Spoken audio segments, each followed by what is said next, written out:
Hello and welcome. You are on channel 999 and welcome to Brain Fried News. Are you having trouble making sense of this weird world? Well, Brain Fried News is here to help.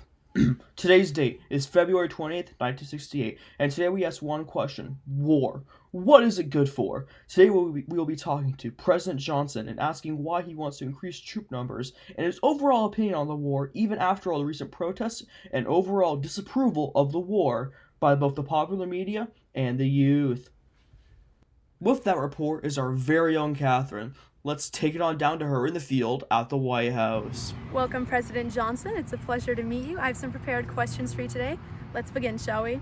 How do you feel about the youth, most notably, the rise of counterculture individuals?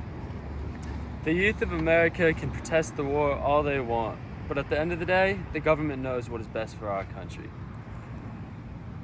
Being born into a local political family in Stonewall, Texas, I was raised to be a leader. I prefer to be direct when leading. I understand that many of today's youth feel strongly about the war, but I'm here to assure the nation that they are in good hands. Military advisors and officials are trustworthy in their decisions. I see. Do you think the rise of tensions between the U.S. and northern Vietnam directly correlates to the rise of protests? Furthermore, how do you feel about minorities asserting themselves into politics through demonstrations? Those protesting are opposed to me and my administration, the Johnson administration. The only solution to stopping the spread of communism and tensions is to escalate. The American presence in Vietnam is not a violent or foolish act. It is honorable. Our attacks will surely bring us to our goal. I want to assure the people of America that there is no need to be uneasy. The campus-wide unrest will only drive more protesters to irresponsible demonstrations. The Vietnam War is not only an emotional strain on Americans, but also an economic strain. With every passing day, the government is gathering and spending billions to fund our advances. How much longer do you think the U.S. will be involved in the war? As long as it needs to. The war will end when the communists are wiped out and Vietnam is free and democratic.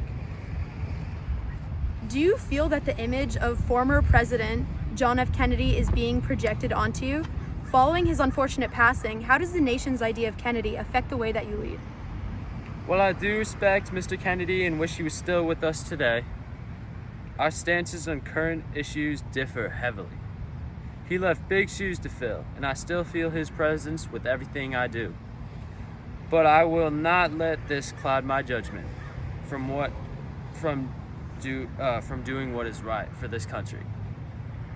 What is leading you to the current and continued escalation of this war, that being sending about 51,500 troops and continued bombing raids over Vietnam? The continued escalation of this war is because the Viet Cong refuse to give up those communist scum and will not simply lay down their arms.